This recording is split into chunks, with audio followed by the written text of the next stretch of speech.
Are you not entertained? Are you not entertained? Is this not why you are here?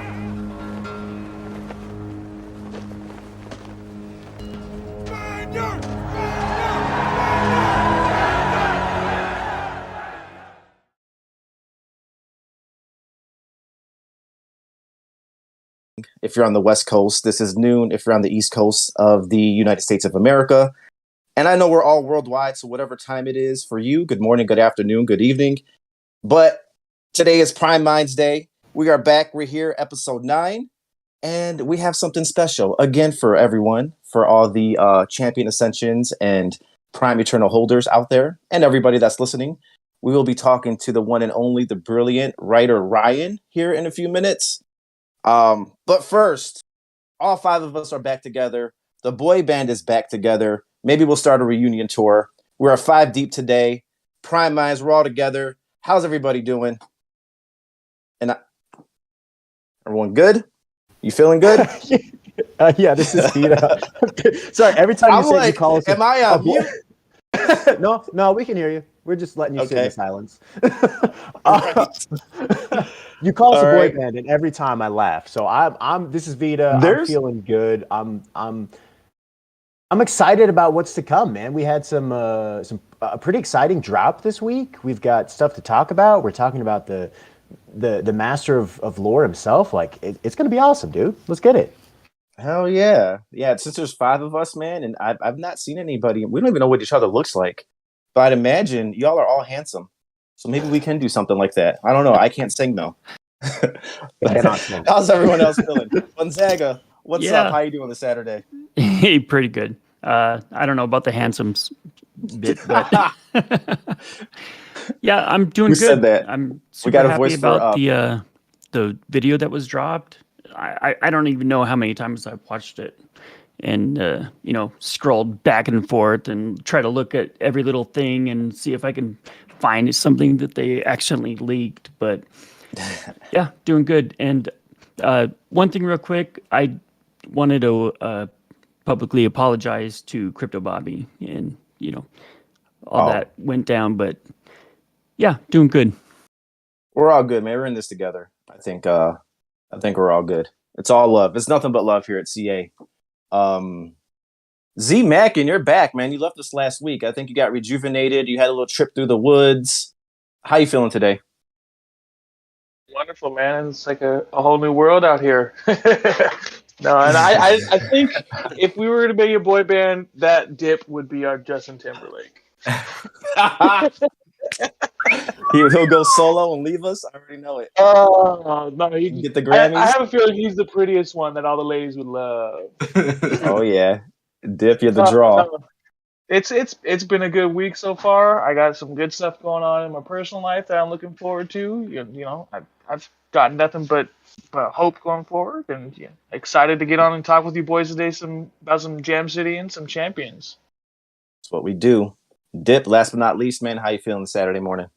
Hey, feeling good, a little under the weather, boys, you know that, but always excited to talk about champions, excited about the new lores coming out, trying to do the scavenger hunt, and especially bullish on that video. Mm-hmm. Right.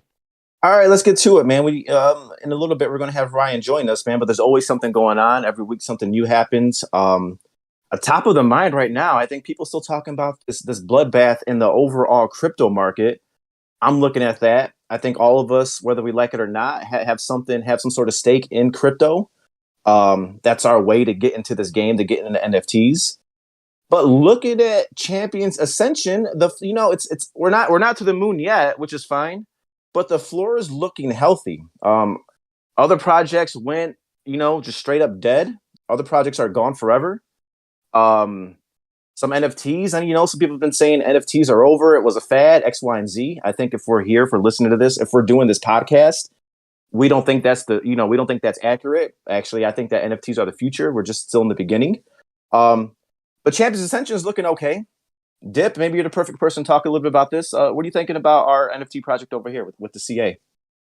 It's all about the fundamentals, man. And value investing. Like I'm a big value investor, right? You find value in the company. You find, can they scale? You find, are they organized?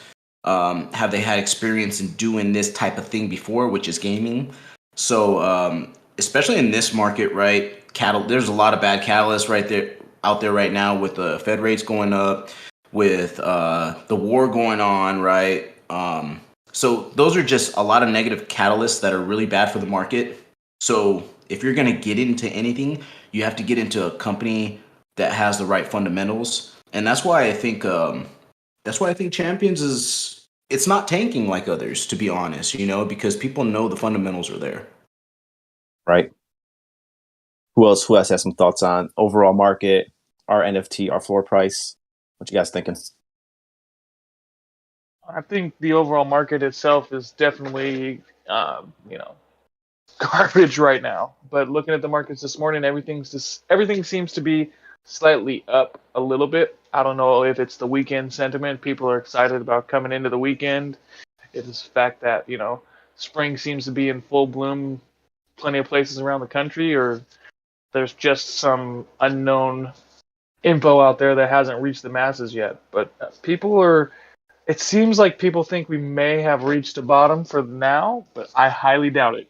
Dip is, right on the money. We got a lot of macro world factors that are affecting things that a lot of investors don't have the foresight to be able to take those into consideration. Unless you're talking about institutional investors who do a lot of research. Honestly, can you guys hear me? Yeah. Yep. What you got? Something, B? Yeah, my sound went out. I'll but, pick. It's all good. Honestly, I don't even care. Like I'm just happy about that video I saw about the lore, or about Massina. I'm just hyped. So I think back to what Dip was saying. It's the value investment part.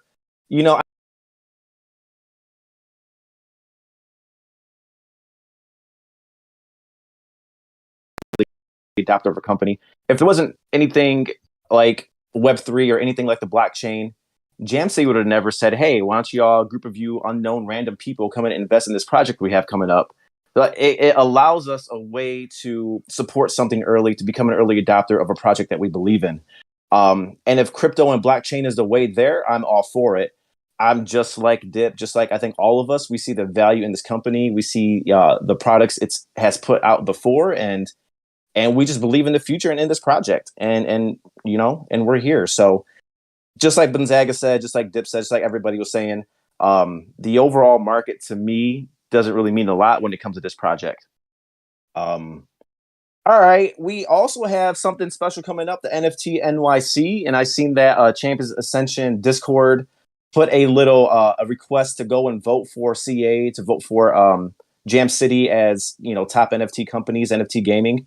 I already did that, so I want to amplify and echo that request. Go to the Discord, go to announcements, hit those links, and vote for Champions Ascension and Jam City to win some acknowledgement at the NFT NYC.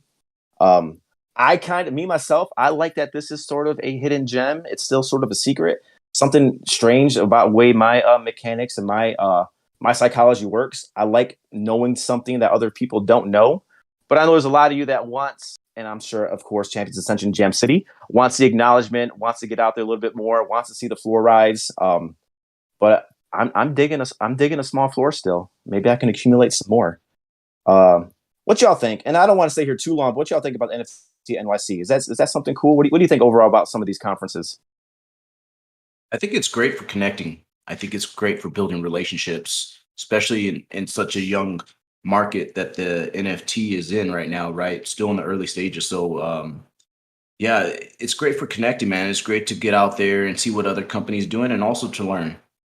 Definitely, because there's a lot to learn in this space. Right. Maybe if I can get away from work, maybe I'll bring the wife to NYC. I don't know, y'all. It's coming up in a few weeks here, so I have to make plans soon if that's something we're going to do. And then you know what? We're not going to wait too much longer, but I want to mention one thing real quick. There was a video drop, but I think it's time for us to bring Writer Ryan out and talk to him about this video drop, talk to him about new lore, talk to him about everything Champions Ascension. Writer Ryan, I see that you are here. How you doing, man? Hey, I'm doing great. Can you guys hear me? Ryan, I can hear you. Yo, what's up? Hey. We are huge fans, man. Much respect to what you're doing, the lore you're building, the way you're working with the game. I think we're gonna have a lot of questions for you. First of all, how are you feeling, man? How are you feeling about everything? Just how you feeling today? I'm feeling good. I got my coffee. I'm ready to go. Yeah. Good. We won't keep it too long, man. We know it's a Saturday and all that. Oh my God. But we got so much to talk about, though. There's so many things I want to get into. I think we do, and I want to dive into it, man. So, we had a video drop. Gonzaga said he's been looking at it over and over again. I think he's trying to find some clues and everything. I think we all are. Yeah. What do you think about that video drop? Anything you can describe or tell us about when it comes to that? Yeah, I mean, a million things. So, like, what are we looking at right now? So, we're looking at this floating rock in the middle of there, right? I'm just gonna come out and say it. Like, we're speculating a lot of things, but we want to hear from you. Well, first off, let's just give props to the San Francisco team that has really been stepping up to make this place a reality, and I think it's coming together really nice. The first comment is the obvious one, which is like, this is all work in progress. Just to let everybody know, like, you can tell from the way it's kind of mapped. They're sketching out the space, and so a lot of these buildings are temporary buildings to help the artist give a sense of like, how big does this place need to be? What kind of things are we going to see? So bear that in mind when you're looking at some of these buildings. But some of the other buildings, I can tell you specific things about. But we can start with this big black obelisk. That's what we're calling it, the obelisk. Yes. It hasn't been mentioned before. Yeah, we haven't really talked about it yet, have we? This was mentioned in the latest lore. There was a slight mention of it for like 2 lines. Yeah, so what happened there was they started to build this space, and I was able to look at it early on and actually write it into the lore. And that's like a perfect example of the coordination that, between the teams. This kind of thing happens all the time where someone's working on something and I'll look at it and I'll incorporate it in lore, or vice versa. I'll put something in lore and that will inspire the team to, include it. But so this big mysterious black rock is actually going to be the portal to the VIP space. And so you probably all remember that VIP space, right? Interesting.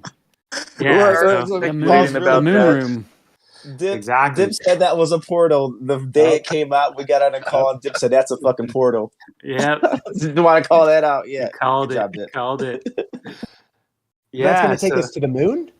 Yeah. Is that this rock, the obelisk takes us to the moon. All right, let's go. Yeah, I don't know exactly how, but you'll touch it or something like that. We'll figure it out. We'll make it cool. But that's amazing. And there's the moon. Then it seems like it's one of those social spaces, right? No fighting allowed. That's the intention. We want a place for people to gather and hang out, and show off your Eternals or whatever you got. And that's what that place is supposed to be. So it's all. Maybe we can do. When that's out, we can do the podcast from the moon. That would be amazing. That would be so cool. Chilling in the moon room. Yeah. Yes. The moon room. Prime Minds coming to you live from the moon room. Yep. That space is going to be really cool. Something else we can see here. Oh, here, let's pause right here. What's that up in the mountain? Cauldron of fire. You got it. Yeah, so that's something I'm really excited about too. We're starting to develop certain spaces, and you can see up there, there's the giant cauldron. We got, Mount Volcanus above it, and that thing's going to be belching smoke or whatever. One of the cool things we're starting to explore is, this is all temp stuff, but you can see the chains and the cauldron and the way that the building is kind of built into the side of the mountain.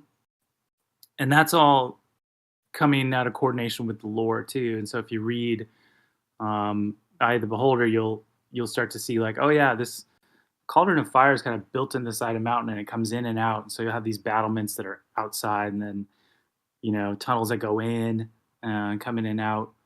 And so what you're seeing right there is, again, like the artists are just sketching out what could be there. This isn't final by any stretch of the imagination, but I think it's really cool that they started to kind of sketch out like, okay, here's where the space might be. Here's what it might look like. Mm-hmm. What strikes me is the scale. But go ahead. Gonzaga. Oh yeah, I was going to say just the. I don't want to go too much into the lore because of spoilers or whatever, but the way that they explained the space and the trials, it was totally awesome. I could totally imagine a game just doing all that, and it was really cool. Yeah, all that space underneath the mountain and leading down and down to the trials and beyond. Yeah, I love that. I love the placement of this. I really love I can't wait to stand in this plaza and just look up at that mountain. Like it's like when it's finished, it's gonna be phenomenal. And you can just imagine smoke and clouds passing in front of it and hear the distant rumble of the volcano as you're hanging out. It's just gonna feel so cool. So nice. You think for the players, it will be a nice view up at the summit up there? Yeah. Is it a place that eventually be able to move around, walk around, and take a look around? Sniper froze eye view. Yeah, you'll be able to. I mean, you'll be able to get up to the cauldron of fire. Remains to be seen what's up at the very top. I mean, it could just be open lava, So it could be dangerous. Watch out. Unless, some of your health bar. unless you have a fire type, you can't go up there. I don't know. We'll see. Mm-hmm. So, say for instance, someone goes up there, they can look around, they can see the Coliseum, they can see Massina City, and have a good bird's eye view of the thing. What else would you see looking out there? Are there lands far away from the city? What does that look like, or what will that look like? We haven't sketched out how far the visibility is yet, or what that could look like. So I don't. I'm not sure. We definitely have the overhead, but as you develop things, you got to figure out what's technically possible. So we'll see what it looks like from up there. Yeah. In a while. Looking into the early lore, there's a lot of wilderness areas, high bushes, things like that, kind of outside the city. Yeah, for sure. All of that roamable. What kind of lands are outside of Massina City? Yeah, so outside the city, we definitely have wilderness going on out there. There's farms out there.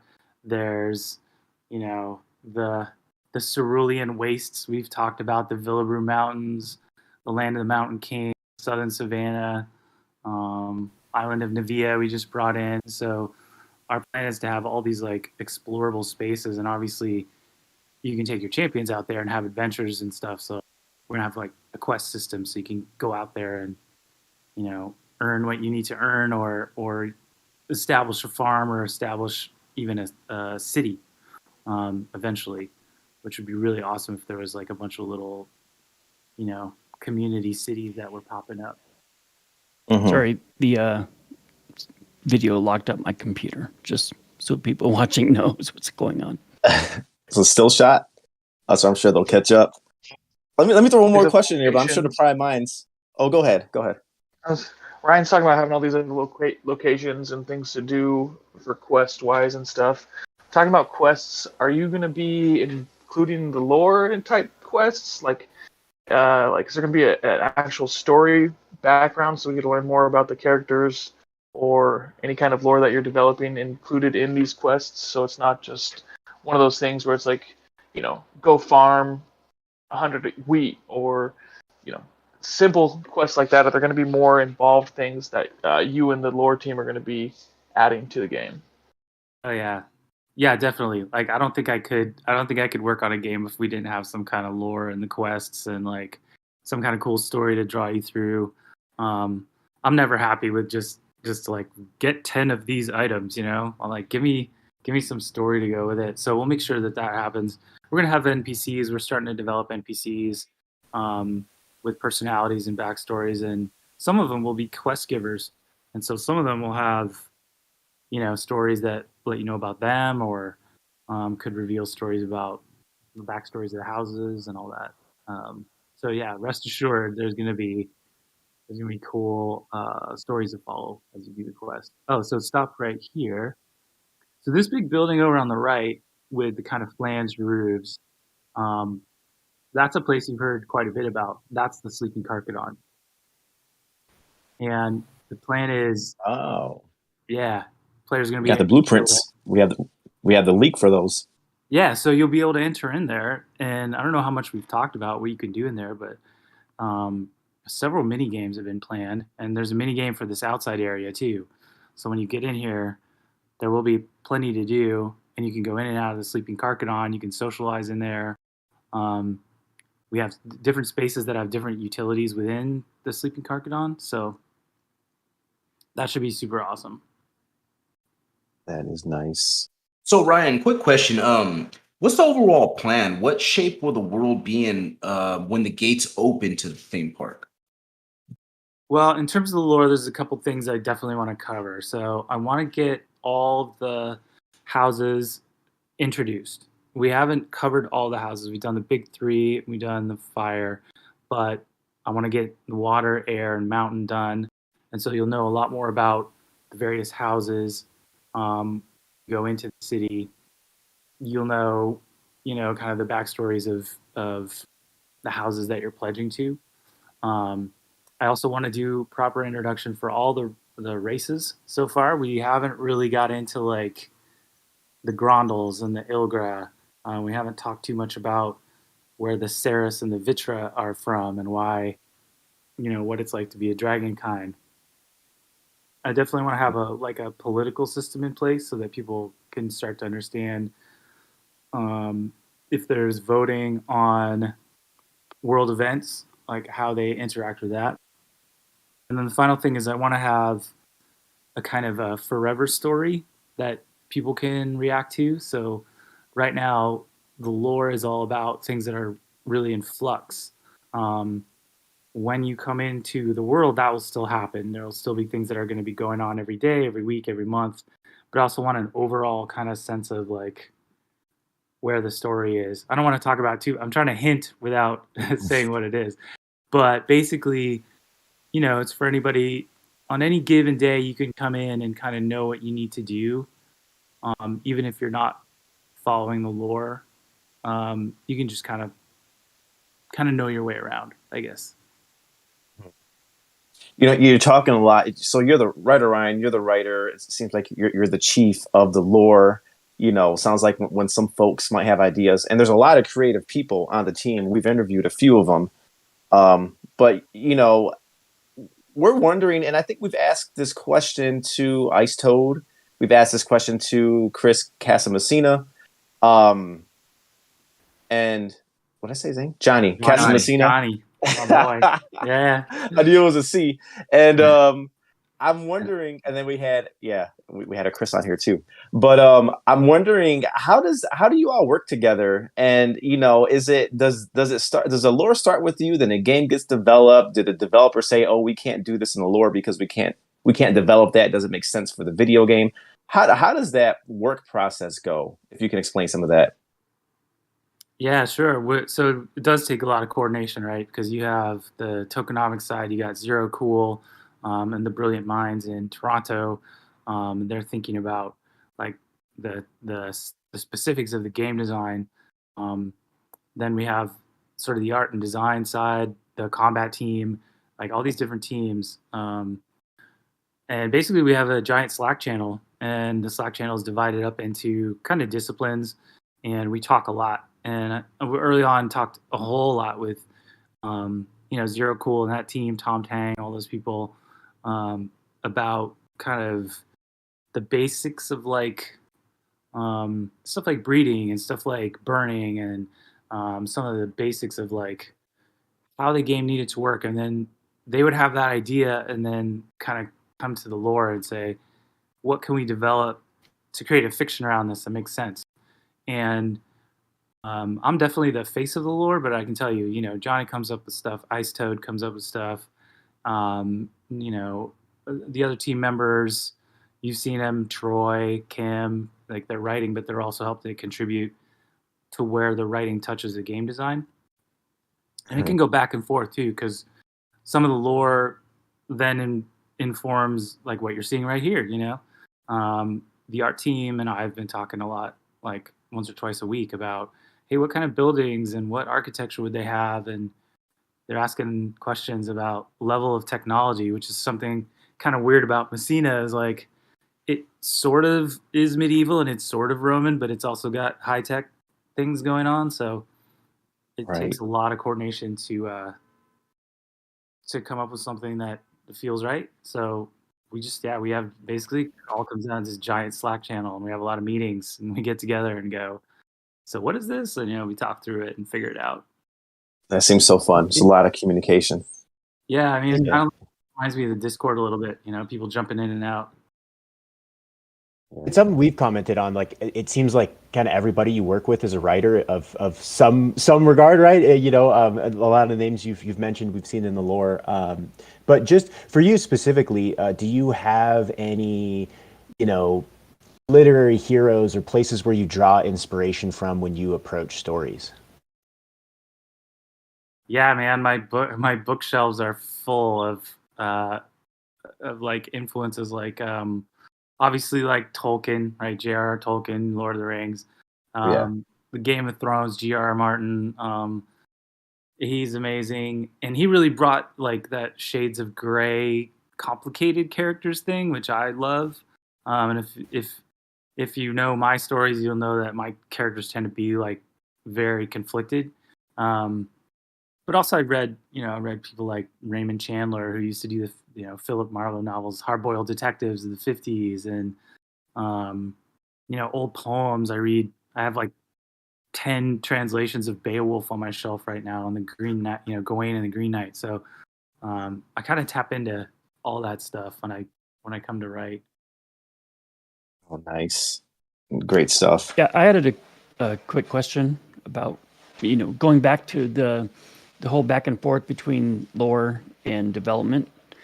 I just wanted to see if the lore would be involved with like different quests in the game, and so that you can kind of discover some of the background and some of the history of the world, like through questing, and just kind of see if CA values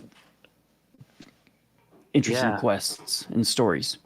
Yeah, my ambition is to have it kind of be like it should be like an RPG, right? It should have quests that have a beginning, middle, and an end, that have like interesting storylines. So even as you're earning or leveling up or whatever you're doing, you're not just doing it for that. Like, you're also following a story, and it could be opening up other quests as you discover more. Like, you discover another city that opens up only if you go through a quest and learn about it, or you save somebody and they're like, oh, now I can tell you where I came from and we can go there.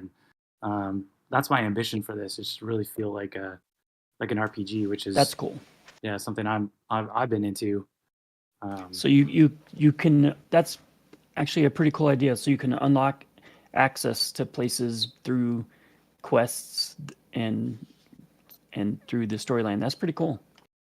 Mm-hmm. Yeah.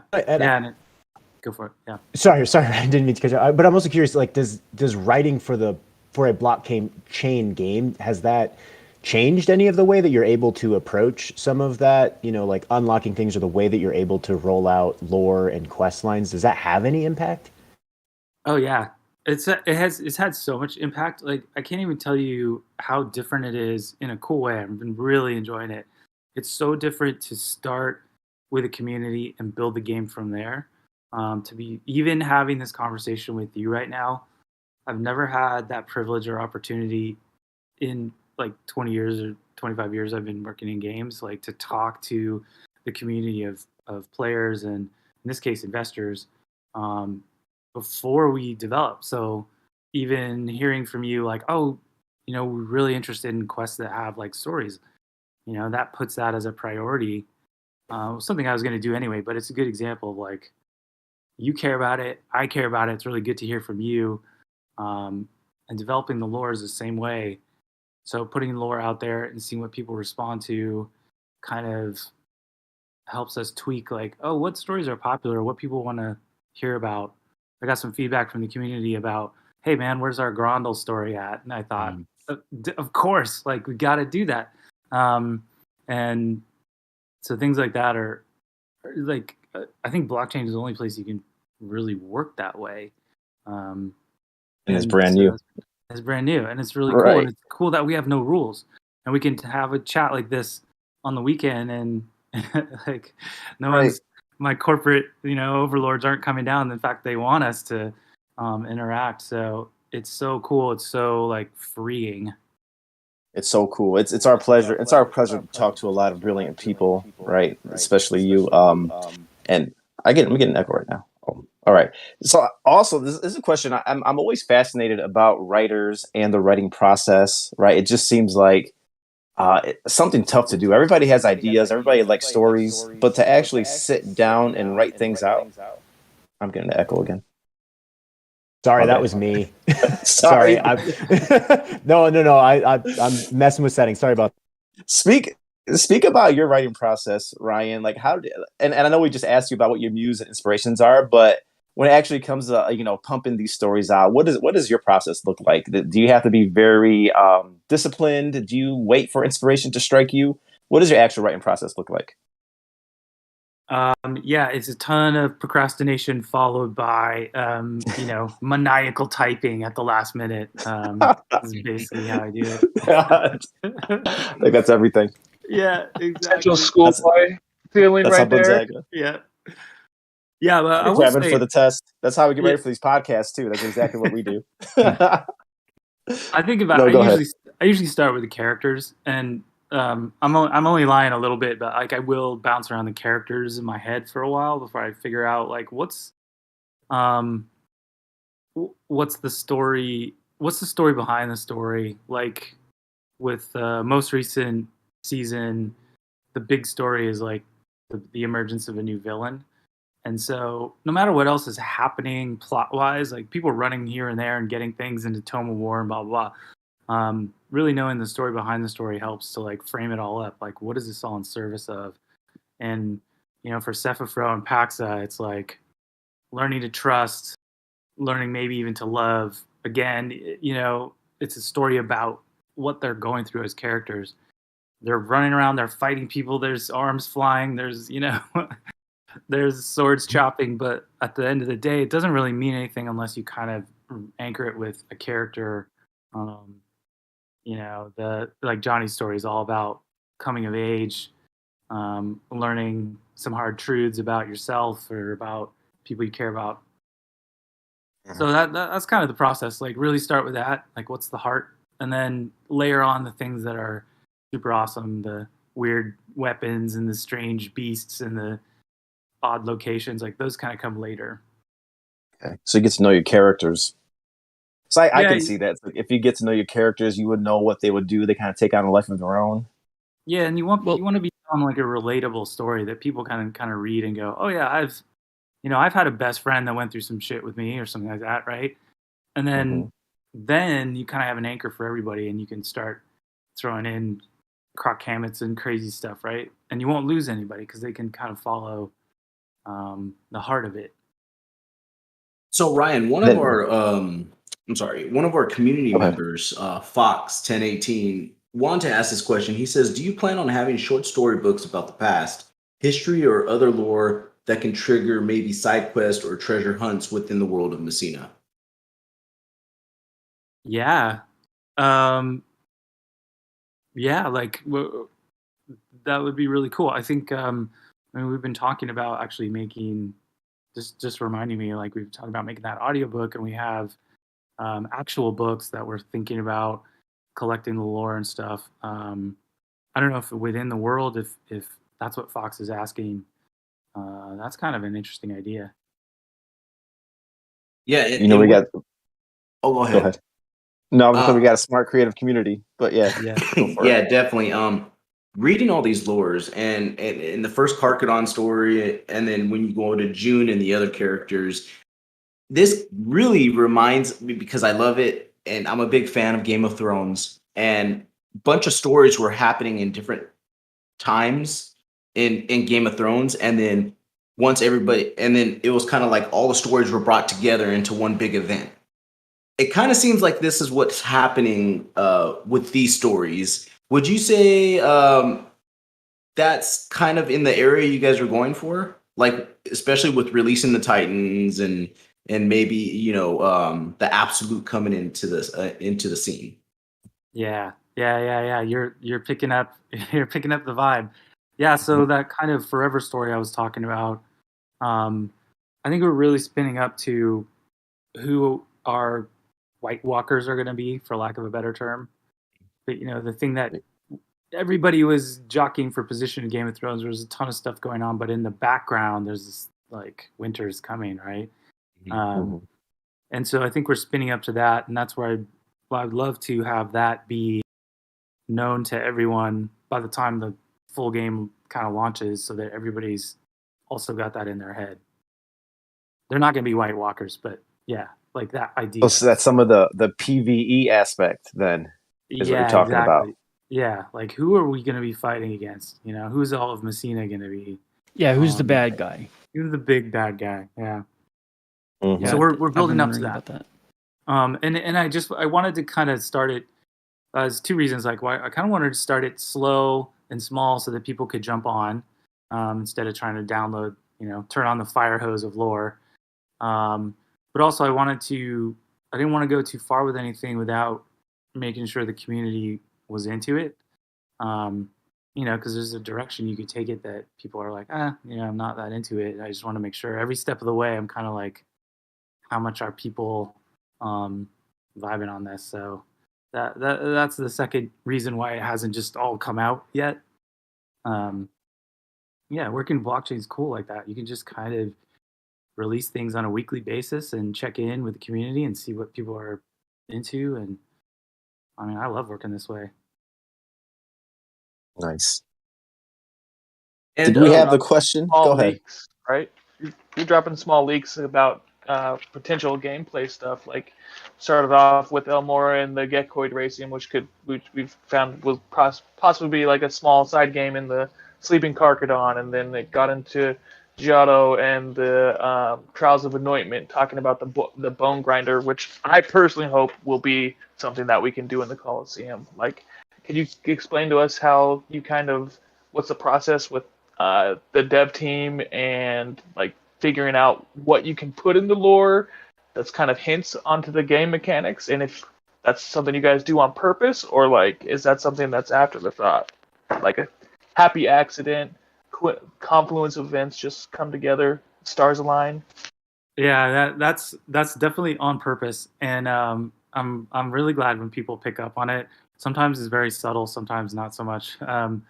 The June story, the whole Maestro story, was in preparation for the mint, and I really wanted to give people a sense of what it might be like to do the first mint. And so the whole story is like what it would be like to own your champion and put them into battle, and so the lore's really been there from day one. Even like if you go back and read Carcadon's Tale, it's totally an introduction to the world in the sense of like it's almost like a design doc for the game, where you're like, this is what's going to happen, and this is how the houses work, and this is how imbuement works.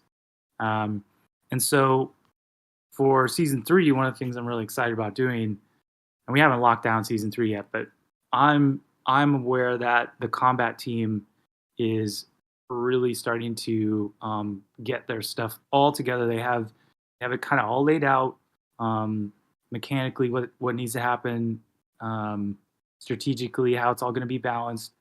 And so I'm excited for season 3 to be more about the actual fighting in the arena, and what we can do there is start to let the community through the lore, like what are the moves, what are the things that families can do, what do your divine pieces do, like what does a tail do, what does claws do.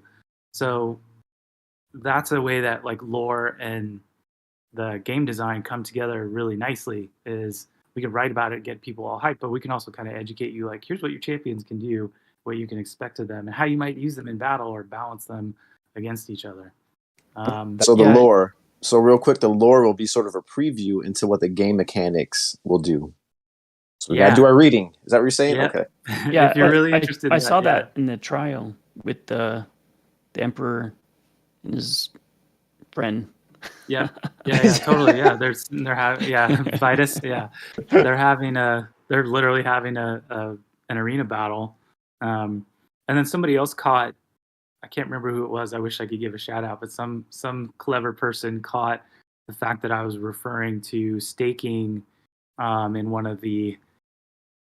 I called them the smoldering ones, and it was like 10 Ilgra that had been they'd been pledged to the house for a year or something like that, and they were going to sit there and like hang out at the house and serve the house, and then in return they would get more powerful and get more essence. And somebody's like, "Wait a minute, that sounds like staking," and I was like, I did a little Dr. Evil thing, put my pinky to my mouth. Really, that's interesting. So we try to hint stuff like that all the time. One of those that actually caught my attention as I was looking back through the lore is in the one of the Maestro episodes where June and Fidelis are fighting, and there's this talk of I believe it's Animus. Yeah, just kind of this spirit bond almost between the Maestro and the champion. But now we know we're the Maestros. So like, is that an actual function that's going to be in the game where there's some sort of bond that we can build between our Prime Eternals or our challengers or whatever they might be that would strengthen them in battle? Or is that known yet? Or I think it's more like we were looking for an explanation why Maestros are so powerful in that sense. And obviously as a player, you control your characters, and we were looking for a fictional kind of analog to that, or like a parallel. And so we came up with that idea of like anima. Like that anima is you investing time and money in your Maestro and in your champions, or you on the joystick, helping them to compete. That's that like mystical energy. That was the only way that we could explain it. I just wanted to give a nod to, the humans behind the champions who are really giving them power or giving them direction in a very necessary way. When it comes to gameplay, will people be able to play Maestros as well as champions, or what will that look like? I think mainly in the arena you're going to be playing the champions. I don't know about outside. I think you'd want to play your champions. They're so cool looking. I mean, everywhere. There's no. You just want to take them out for a walk. They're awesome. We haven't really talked about people playing Maestros per se, like walking around as a human. Okay. I just think the champions are going to be so awesome. You're going to want them walking around all the time. And Ryan, what's happening to June and the other characters from the Maestro in season 1? Yeah. So yeah, we've seen Eugen. Eugen popped up again, and she's really going on her own arc. And she started off as kind of a rebel, working for Prometheus. Now we've seen in some of the latest lore that Prometheus is going dark. And the question is Eugen going to follow him? We know she was kind of a cool person at one point, and she was friends with June, and he's a good guy, and now he's working for the Emperor. So what's going to happen with those two? Are those two friends going to meet again in some aspect? Are they going to be on opposite sides of the conflict? I would say keep your eyes peeled. I think it will probably be a parallel for a lot of the community, where you're like, hey, we all came up in Discord together, but there's going to be a moment when we are going to choose our side, so to speak, and what's that going to be like? So yeah, they're coming back, and Eugen in particular will be very interesting because there's a part of her destiny which lies completely in the hands of the community, and it's going to come out of that the live role-playing game that Captain Chris is going to host. So that brings us to the ARG. Winning the ARG is the only way that you can participate in the role-playing game. It's going to be a Champions-themed role-playing game, and you can decide the fate of some characters not just Eugen, but a couple other people. So I definitely encourage you all to get in there and start working on that ARG. Let's talk about that real quick. So will the folks that maybe figure that out or successful in that scavenger hunt, or the ARG, will they be featured in the game? Will they be immortalized somehow? Yeah. What is that looking like? Yep. So obviously they're gonna have. So what will happen is whoever wins the ARG, and there will be several people probably. They're going to be included in kind of a press release like we've seen before from the Emperor. Whatever happens will happen, and they'll be mentioned in that, and then they'll go on to compete in the role-playing game. And the role-playing game is going to have a couple of key decisions in it, and that is going to be incorporated into a lore that I am going to sit down and write after that game is over. Again, maniacal typewriting as fast as Coffee. I can. Yeah, a lot of coffee. And so, yeah, they're going to be like immortalized in the lore, and probably decisions that they made during the role-playing game. I can incorporate. Hopefully, there'll be cool stuff that I can put into the lore, and that will be like a permanent kind of photo album, I guess, in a weird way of what they did. Ryan, I'm gonna level with you. There might have been some ARG questions amongst us, but I think some of our really brilliant members here, I think Gonzaga specifically, a few others, the Dip, they might not want to ask any of those questions or get alpha out of you about that, because I think they're trying to figure it out and keep some of those secrets close. Is that the case, guys? Or do you got anything on that? Or do you got questions? Well, let me see. Question. Go ahead, Gonzaga. No, I'm just saying my lips are sealed. Gonzaga's on the case. I did want to give kind of a rundown for people. I don't know if everybody's really familiar with ARG, and I don't know how much we've really explained it, but like for people who kind of are maybe a little bit fuzzy on what I'm talking about, the way it's going to work is there's going to be clues that get dropped in the Discord, the Twitter, and the Instagram, and they'll look like, could be somebody saying something, could be a biography, could be a keyword that gets dropped, and that, if you find that, will lead you. You're gonna have to scour through all the channels and look for it. That will lead you to something else, another clue, another word, another name, something. That will lead you to something else, blah blah blah, and you'll be bouncing around looking for it. It won't necessarily be easy, but in case you weren't like really sure what that looks like, I want everyone to get out there and start like really combing through what's out there. And the series of clues will lead you to kind of the final answer. And people were asking, how do I contact Captain Chris? Because I think I know what it is, but Captain Chris is going to ask a really specific question at some point. And this question will have a very specific answer, and that's how we'll know who knows. I hope that's okay. That's a good explanation. I was going to ask, that was my question, was the answer to what question, but we will see the question in the future date. Yes. Okay. And when that question happens, if you know, you'll know exactly what he's asking. And he'll say, this is it. And people who don't know or haven't been following will be like, I don't even know what that means. But those of you who figured it out will be like, I know what he's talking about. And you'll be able to answer, and you'll be able to give a clear answer. So don't worry about that. And is the first clue out yet to start off that scavenger hunt, the ARG? Is that out there? Yep. The first clue is out there. It's actually out there twice because we were like, nobody's seen it. I saw some. There's a second clue also that's out there as well. And I saw, I will say this, I did see somebody poking around in the right place. I don't want to say any more than that, but I was like, okay, somebody's maybe. So people are kind of getting the right idea. But I want to encourage you to get everyone to get out there. And there's going to be a bunch of more clues. So don't worry if the first couple start off slow. There'd be plenty more. And Ryan, just slowly, is it something that if someone had, intense speculation skills like us prime minds may have, if with what's out there already, could they already have the answer and figure out, like, get the idea of what the answer would be to Captain Chris's unasked question yet?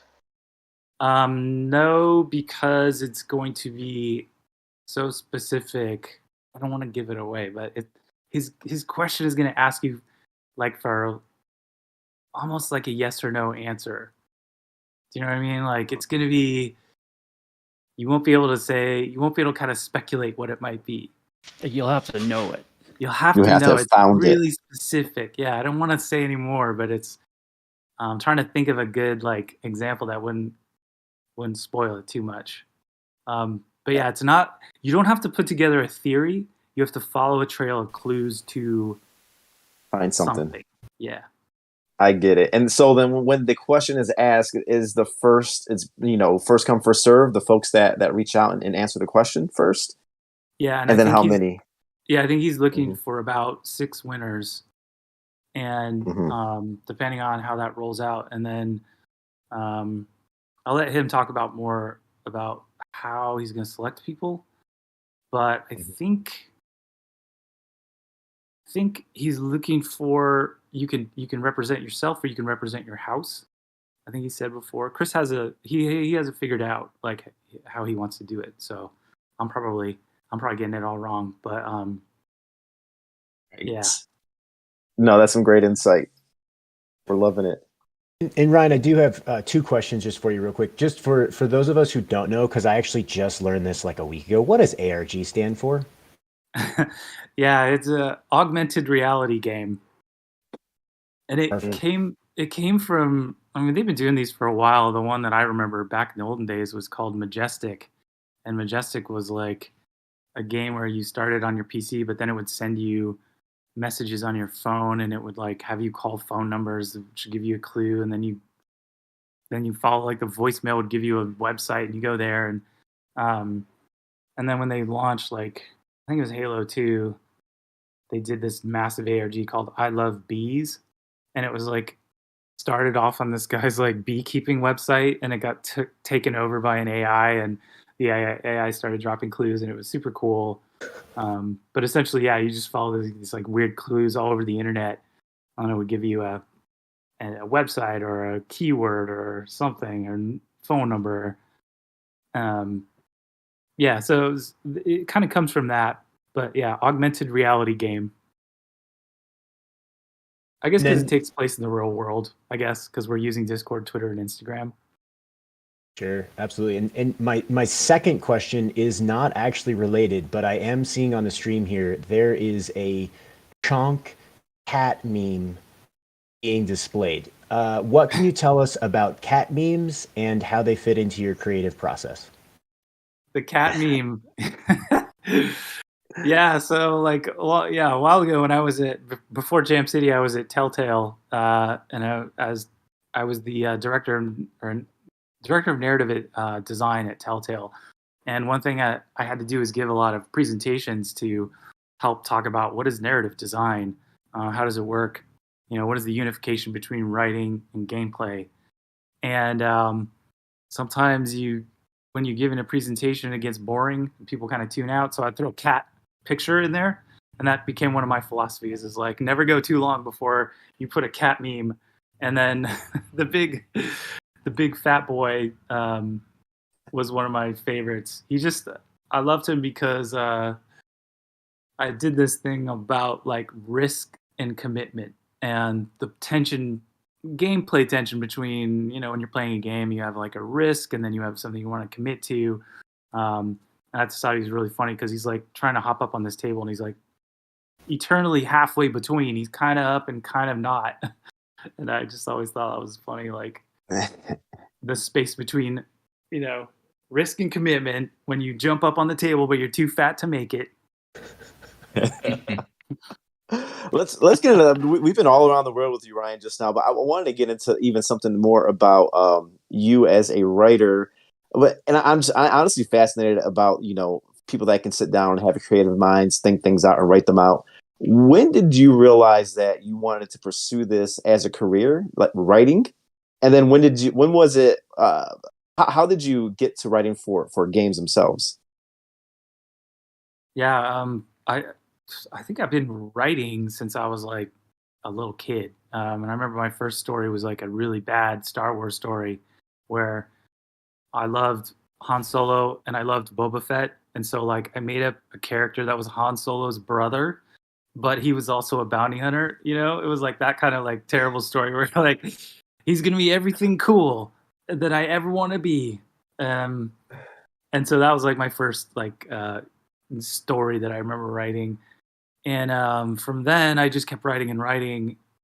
And I didn't really know like I could have a career doing that. I became a game designer first.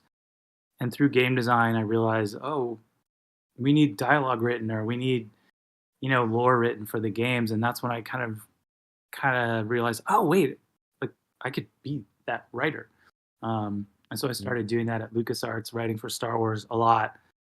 Yeah, and then Telltale is obviously writing was a huge part of what we did.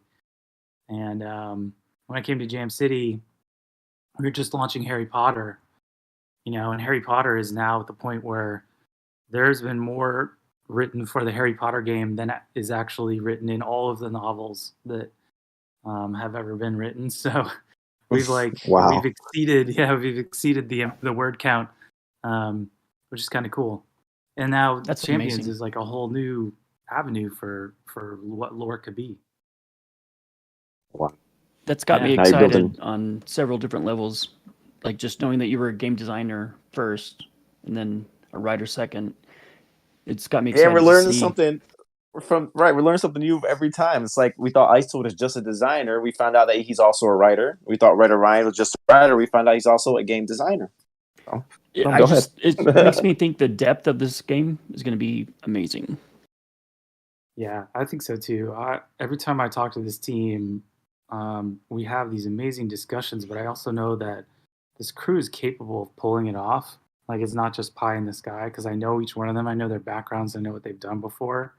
And Bogota in particular, they've been right out there like as the vanguard of developing the actual software. And like Ice Toad, Hyro just blows me away constantly. His team, that studio is amazing. Now we've got San Francisco in.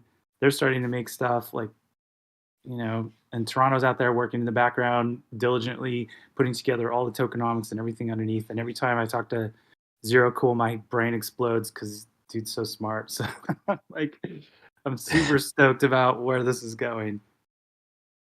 So a big Nice. thing that I have, and it's a big mystery, and what's going to happen with Prometheus and the Emperor? That is the big question. And that is going to be part of the finale. So my answer to you is everybody get in there, solve this ARG, get into the role-playing game, and help me figure that out because there's a couple ways that it could go.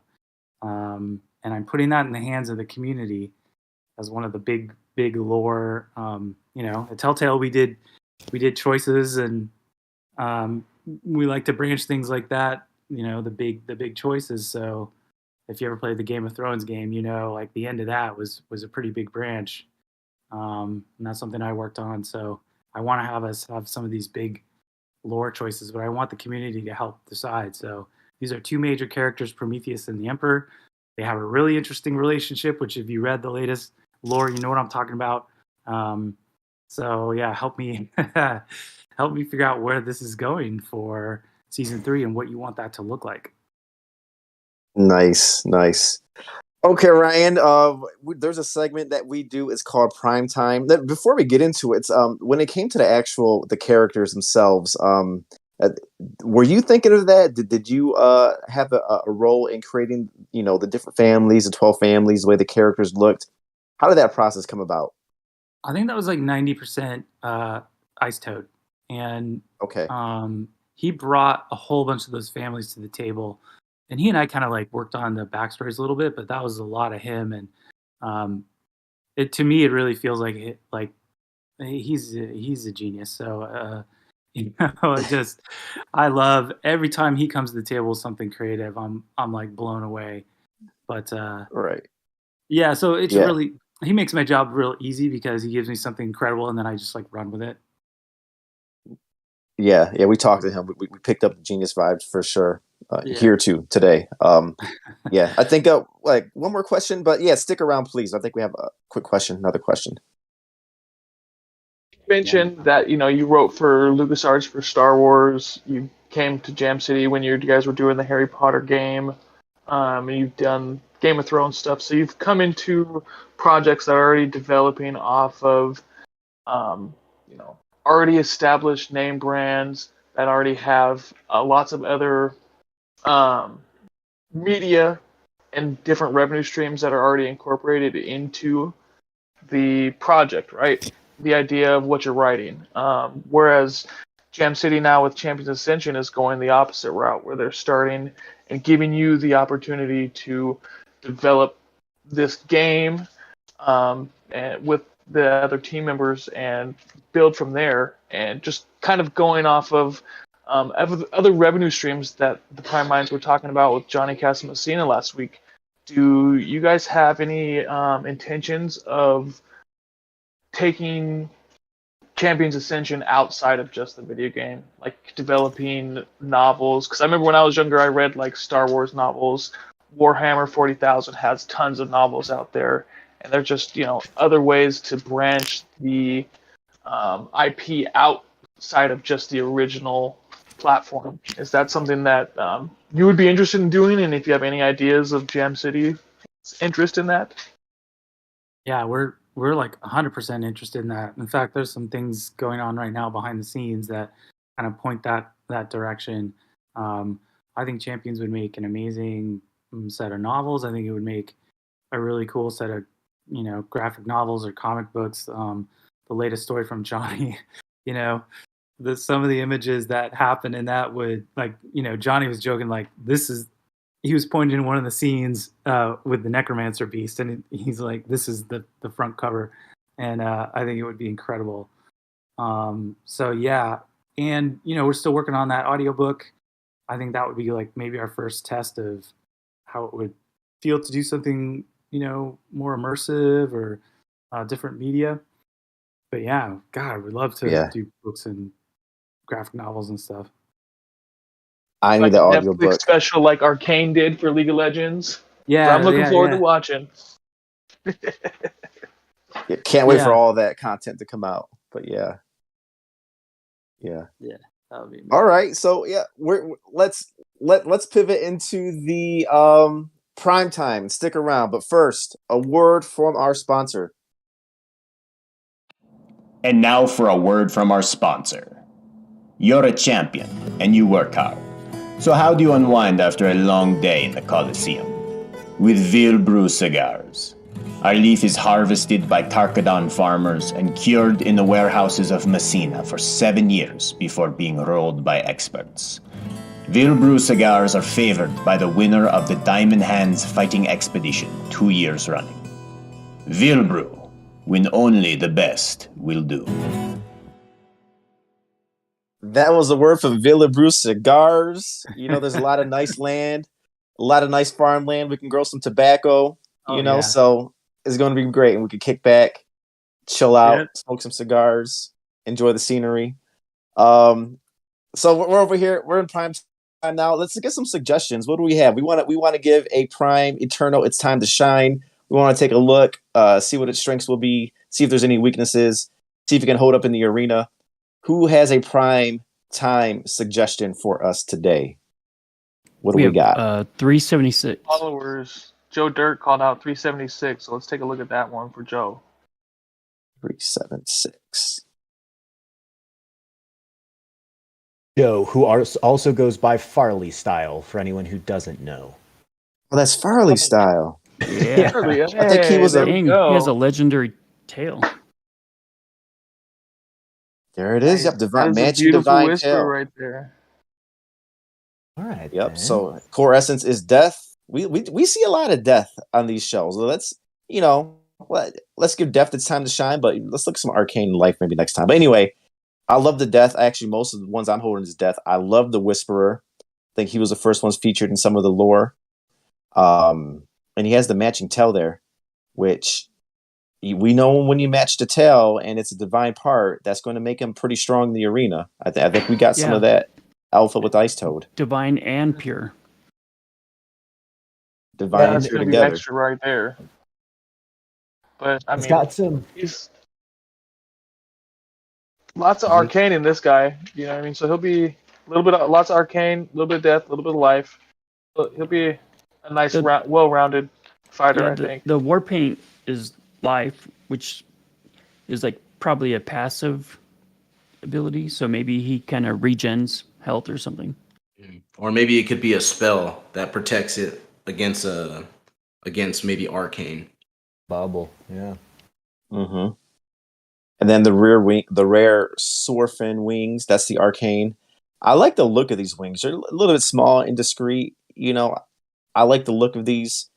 And then, when the death essence, and we know this is true, this is in the lore, it was talked about in the Medium article.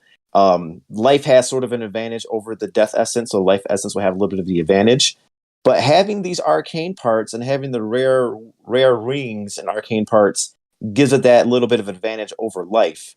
So maybe he can be a little bit more protected if he, steps into battle with a life eternal. So, the combination, the matchup, the skill, all that plays a role. But this guy definitely does not seem like he'll be an easy pushover, that's for sure. Mm-hmm. And aren't the Whisperers really good gamblers, right? Oh, yeah. Because they can see the future. Don't want to go against Farley over there and Sleeping Karkadon when he brings this guy in, eh? Right, and that's the other interesting part is there's all the games, and Ryan just told us the Sleeping Karkadon. There's going to be little mini games in there and everything, like different things you can do. And of course, we know Ice told us, a few people told us, the AMAs. They said that a lot of these parts, the divine parts, the pure parts, will have a lot to do with even these games on the side, the mini games that they're developing as well. So, yeah, I don't want to put Ryan on the spot, but Ryan, if you had to give us a 2-sentence lore for this particular champion, what would it be? Oh man, I don't know. Dude, put me on the spot. What's his story? I want to see that frantic typewriter in your mind.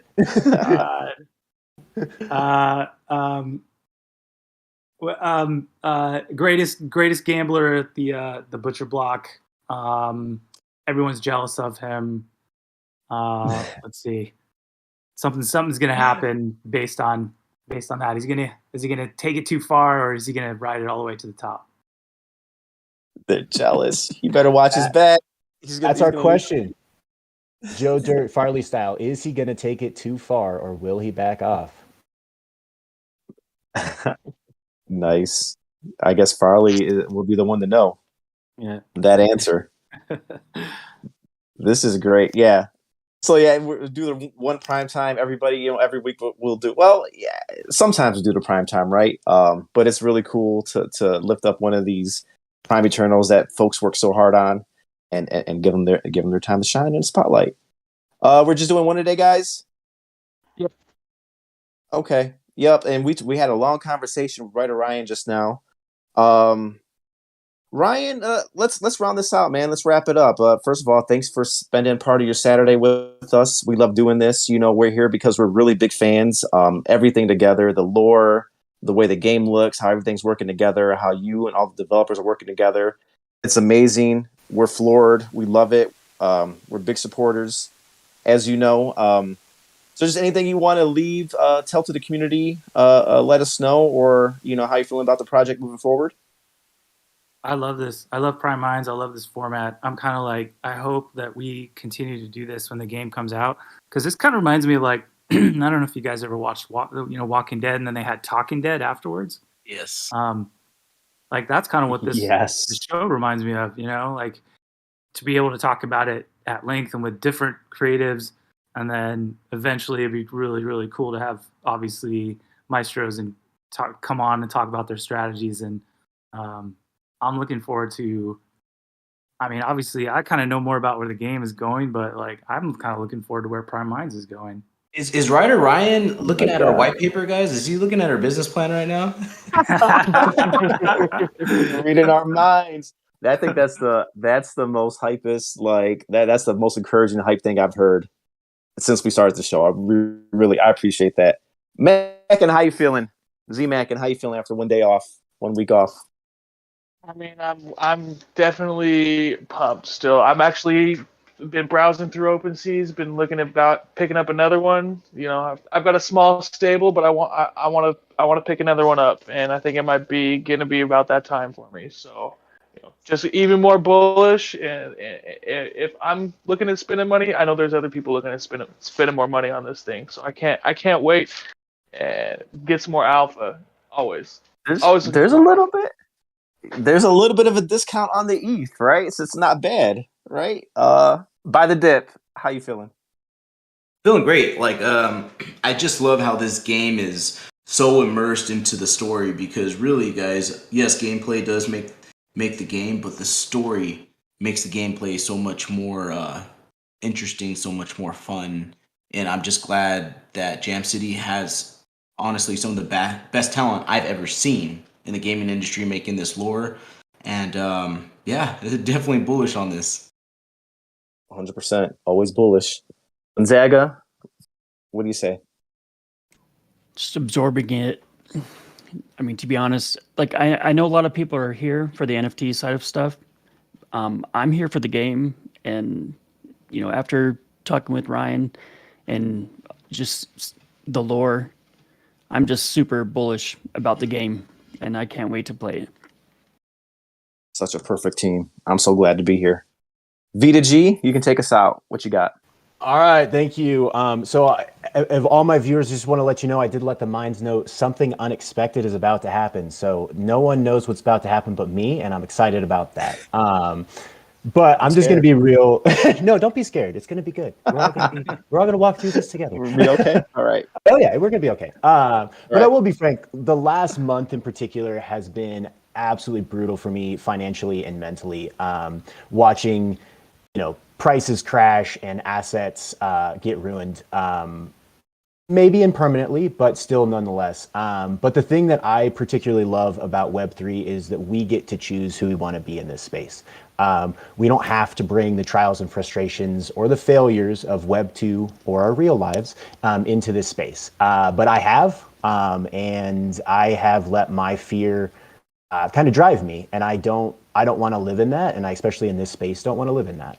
So my fear, my financial fears, you know, that I won't have enough, that I won't be enough, that I will fail, is something that I want to dispel. From what little I know about fear and overcoming fear, you one, have to name it, and then you two, need to provide exposure to prove that you can survive it.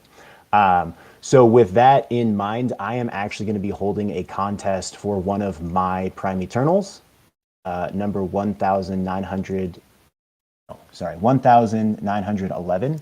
Gonzaga, if you can pull that one up, that would be awesome. This is a floor PE. It's not necessarily, I call them uglies, not because the actual character is ugly, just because they have the least desirable qualities. But this is a real Prime Eternal with real earning potential. But for me, my financial fears have become a burden, and I want to get rid of them. Get rid of Prime Eternals, the fear, not the Eternals. Damn, Vita, so you're saying you're going to hold a contest for your 1911 Prime Eternal to give it away? Is that what you're telling us right now? That is correct. I'm giving away this Prime Eternal, this punk rock ugly. Bro, that is real money. I'm looking at him. He's cute. I like him a lot. I love his mohawk. Green mohawk.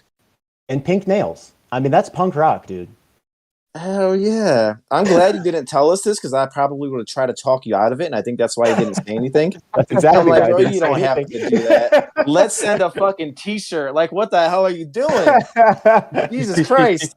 That's the joy of Web3. We get to play it the way we want to, right? And so before I announce the rules, I do want to make a couple things very clear. I am not a whale. I have 4 Prime Eternals in total, 3 of which are floors. So this action, as we just talked about, like this is a promise and a penance for me. It's a promise that I won't continue to let my fear and the issues of real life drive me in this space. And it's a penance because I've already done that, and I don't want to. The second thing that I want to say is this is not an official Prime Minds contest, and this should be in no way considered a normal thing to occur during this time. At some point, maybe we will be holding contests, probably not for Prime Eternals, but I just want to level set there. This is me doing an action by myself through this time, but not as an official part of this time. So with that in mind, what I am going to do for this contest in order to get yourself in the running for this contest is my direct messages will be open starting right after this episode until noon Mountain Time on Monday. And you just need to send me a direct message saying how you'll combat your fears and how you're not going to let your Web 2 thinking negatively impact this community. That's all you have to do. Wow. Is an open answer. It is a very open-ended question, right? But I will say try to be as specific as possible in your answer. I will build community is not really what I'm hoping for. Like what I really want is for people to do the things that they're saying and not just say the things that they're saying, which is something that I do in normal life all the time. So being specific and measurable are great ways to build a objective that you can actually achieve. My a couple last there it is. And I said a couple last things. I know I'm not trying to drag this out. I want to like no, lay go ahead. all of the groundwork. I'm captain. I'm listening right now. I'm like, wow. Go ahead. Keep going. I will say this is obviously a subjective thing, right? Like I am asking for you to give me your ideas about something. I will try to be as objective as possible when I'm looking at the ones that get submitted.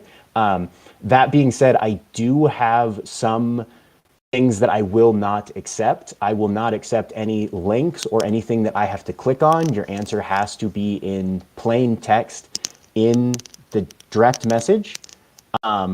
I also please 1 entry per person. I have no idea how many people are actually going to do this. So I'm going to, this is just me working by myself. So I'm hoping I can get through them in the next week. And I would say, Ryan, I'm going to put you on the spot real quick. What do you think? Is like 50 words? Is that a good, do you think that's a good space for someone to tell what they're going to do? Conquer their fears. Yeah, 50 words. It's brief, but you can tell. Get the message across. Okay, so you got to be. I'll write like 10 pages if you let me. So I'm not the best person to ask. I do not want 10 pages. Like if you want to send me 10 pages later just to like talk about it, I'm good with that. But for the purposes of me actually being able to work through this in a reasonable time frame, let's keep it to 50 words. 50 words, yeah.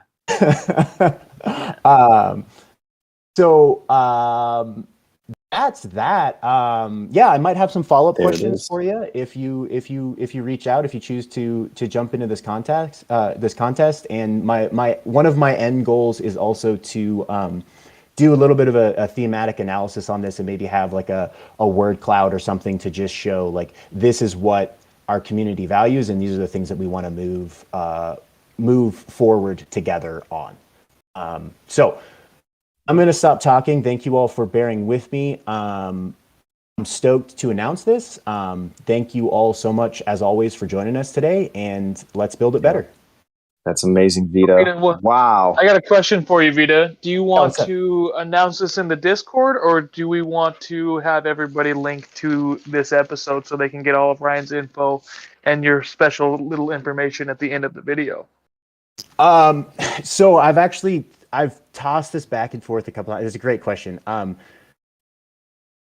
Ultimately, what the point of this contest is not necessarily to drive traffic to Prime Minds. While I do think that is an awesome secondary goal, I don't want people to view this as like, I'm just doing this because I want this podcast to get bigger. That's not the goal, the ultimate goal. So I am actually just going to run it through Discord. I'm going to run everything through Discord. I had thought about announcing the winner on the next episode, but I don't want people to take it in the wrong spirit. So that's been my choice on that. Vito, wow, you are, yeah. I am shocked. I'm excited. I think you just dropped a lot of wisdom for everybody listening. Exactly. I'm on board. I love that you're doing this. This is amazing. Okay, yeah, I think maybe you'll put that in writing on Discord.